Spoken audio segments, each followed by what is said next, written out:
ఆంధ్రప్రదేశ్లో 2024లో జరిగిన ఎన్నికల్లో జగన్మోహన్ రెడ్డి పార్టీ ఓటమిని ఇంకా చాలామంది ప్రజలు జీర్ణించుకోలేకపోతున్నారు. కూటమి ప్రభుత్వ వైఫల్యాలను గుర్తు చేసుకుంటూ జగన్మోహన్ రెడ్డి ఎందుకు ఓడిపోయాడని విశ్లేషణలు కూడా చేస్తున్నారు. ఎన్నో మంచి పనులు చేసినా, ఎంతమందికో సామాజిక సంక్షేమం అందించి ఒక సమాజంలో సమతుల్యత తీసుకురావడానికి వ్యక్తిని పనిగట్టుకుని ఎలా ఓడించారా, ఎందుకు ఓడిపోయారా అన్న చర్చ జరుగుతూ ఉంది.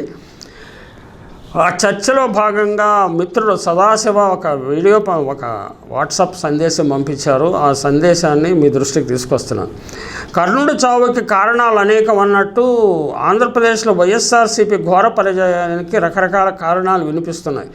గెలిచినోడి తప్పులన్నీ మాసిపోవును, ఓడినోడి ఒప్పులు కూడా వెనకబడును హతవిధి అని కూడా వ్యాఖ్యానించారు. బలం తక్కువైతే బల్లి పామై కరవబడును అనేది నిజం.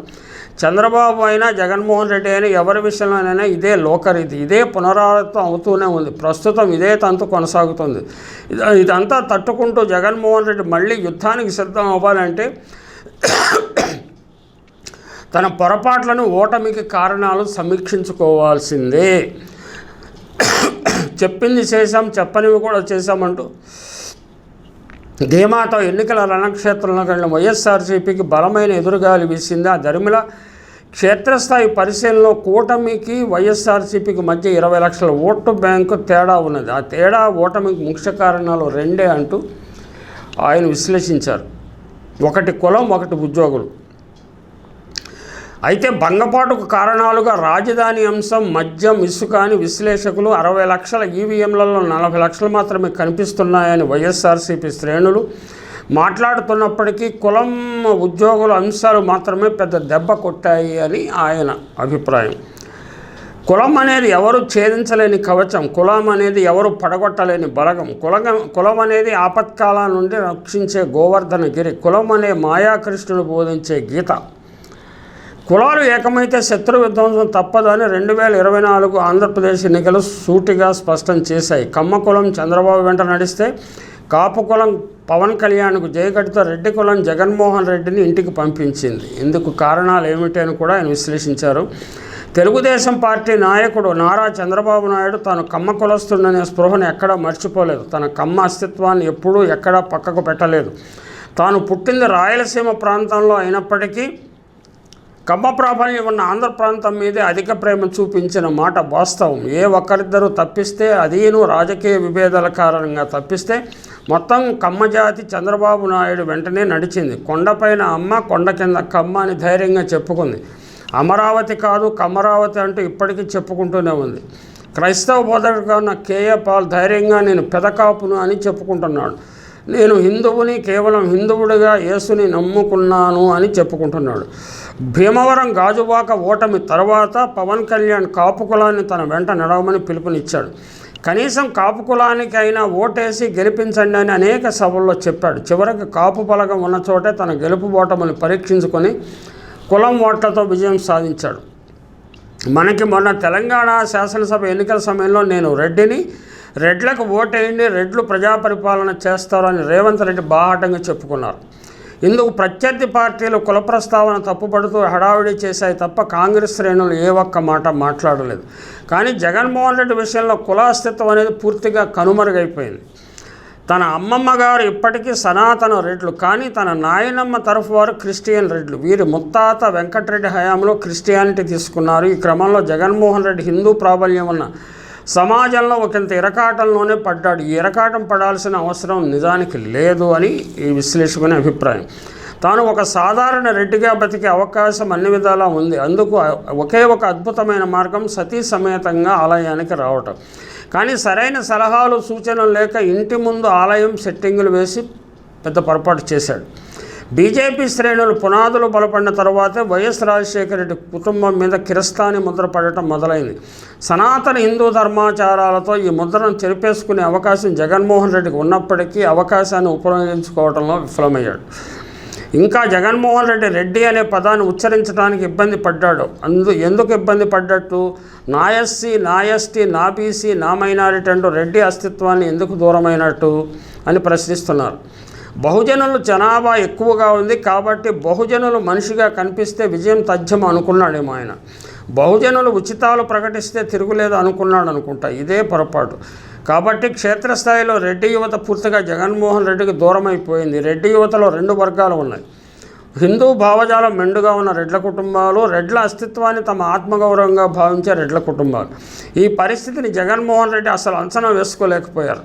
కానీ రెడ్డి సామాజిక వర్గానికి పక్కకు పెడుతున్నాననే స్పృహ మాత్రం అతడికి ఉన్నది. కాబట్టి ఒక రెడ్లు దూరమైతేనేం ప్రజలంతా నా వెంటే ఉన్నారు అని మితిమీరిన ఆత్మవిశ్వాసాన్ని పెంచుకున్నాడు. ఆత్మవిశ్వాసమే ఇప్పుడు అతలాకుతలం చేసింది. మొత్తానికి రాజకీయ కులం అనేది కుటుంబంలా పనిచేస్తుంది అనేది నిరూపించబడింది. కాబట్టి రెడ్ల ఐక్యతతో ముందుకు నడిస్తే గెలవగలం అనేది కఠినమైన సత్యం.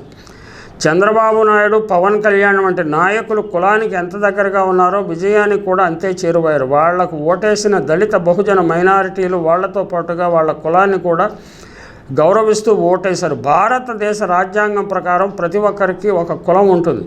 కాబట్టి నాయకుడిగా జగన్ను మెచ్చిన ప్రజలు అతని కులాన్ని కూడా మెచ్చుతారనే నిజాన్ని మర్చిపోవద్దు. రెడ్డి అంటే దుర్మార్గుడు, దుష్టుడు, నీచుడు, నికృష్టుడు అని ఏ నిఘంటువులోనూ అర్థం చెప్పలేదు.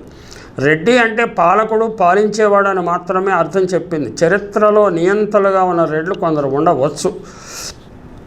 ఆ నియంతల కింద దళిత బహుజన మైనారిటీలు అనుచరులుగా బతికే ఉండవచ్చు. కానీ ఇంత మాత్రాన మొత్తం సామాజిక వర్గాన్ని తప్పుపట్టడం చారిత్రక తప్పిదం. ఈ క్రమంలో ఒక రెడ్డిగా బతకడానికి భయపడటమో లేదా అదొక బూర్జువా వ్యవస్థగా భావించడమో అంతకన్నా తప్పిదం అనేది ఈ వాట్సాప్ సందేశం పంపించిన ఆయన ఉద్దేశం. కానీ అన్ని విధాలుగా ఆరితేరి కూడా రెడ్డి అనే పదాన్ని నిషేధించుకున్న పుచ్చలపల్లి సుందరరామిరెడ్డి, కొండపల్లి సీతారామిరెడ్డి, ముద్దసాని కోదండరామిరెడ్డిలు ఉన్నారు. వీళ్ళంతా తమ పేరులో రెడ్డిని మాత్రమే నిషేధించుకున్నారు. కానీ బతుకంతా రెడ్డి కులంతోనే ముడిపడి ఉన్నది. కాబట్టి నిషేధం శాశ్వతం అనబడలేదు. ప్రస్తుతం క్షేత్రస్థాయిలో రెడ్లను పక్కకు పెట్టిన జగన్మోహన్ రెడ్డి ఇకనైనా తన పద్ధతి మార్చుకోవాల్సిన అవసరం ఉన్నది అని ఈ వాట్సాప్ పంపించిన ఆయన ఉద్దేశం. తమ అస్తిత్వాన్ని తాము గౌరవిస్తూ ఎదుటివారి అస్తిత్వాన్ని అంతే గౌరవిస్తూ ముందుకు సాగితే ఏ నాయకుడు కూడా ఫెయిల్యూర్ కాలేడనే వాస్తవాన్ని గ్రహించాల్సిన అవసరం ఉన్నది. ముఖ్యంగా కమ్మ కులానికి చెందిన చంద్రబాబు నాయుడు తన కేబినెట్లో రెడ్లకు ఇచ్చిన ప్రాధాన్యత కూడా జగన్మోహన్ రెడ్డి కేబినెట్లో కనిపించలేదు. 2019లో జగన్మోహన్ రెడ్డి గెలవగానే మరో 20 ఏళ్ల పాటు తన పదవికి గట్టి పునాదులు వేసుకున్నాడని జనమంతా అనుకున్నారు.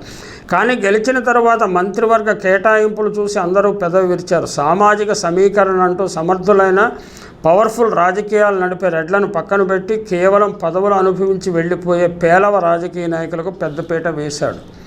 ఇది జగన్మోహన్ రెడ్డి చుట్టూ ఉన్న పనికిమాలిన సలహాదారులు ఉచిత సలహాలు కావచ్చు. ఇదే జగన్మోహన్ రెడ్డి సర్కారుపై రెడ్ల అంతరంగంలో పడిన మొదటి దెబ్బ. పార్టీ నాయకుడిగా జగన్మోహన్ రెడ్డి పాదయాత్రలు చేసిన, నిరాహార దీక్షలు చేసిన, జన సమీకరణ కోసం సభలు, సమావేశాలు, యాత్రలు విజయవంతం కావడం కోసం ఎందరో రెడ్లు తమ ఆస్తుల్ని అమ్ముకున్నారు. కానీ ఆ రెడ్లనంతా పక్కకు పెట్టి జగన్మోహన్ రెడ్డి ఇప్పుడు ఫలితాన్ని అనుభవిస్తున్నాడు. పదవులు అనుభవించిన వాళ్ళు ఇప్పుడు అందుబాటులో కూడా లేరు.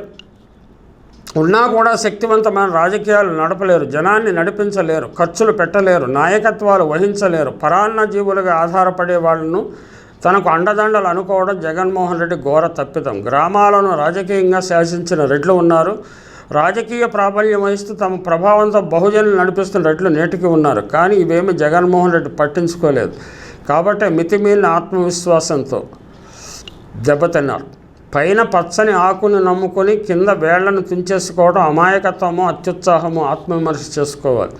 సురవరం ప్రతాపరెడ్డి బీసీ సంఘాలకు అధ్యక్షత వహించాడు. రావి నారాయణ రెడ్డి హరిజన సంఘాలకు కార్యదర్శిగా అధ్యక్షుడిగా పనిచేశాడు. తన 500 ఎకరాల పొలాన్ని హరిజనులకు కూడా రాసిచ్చాడు.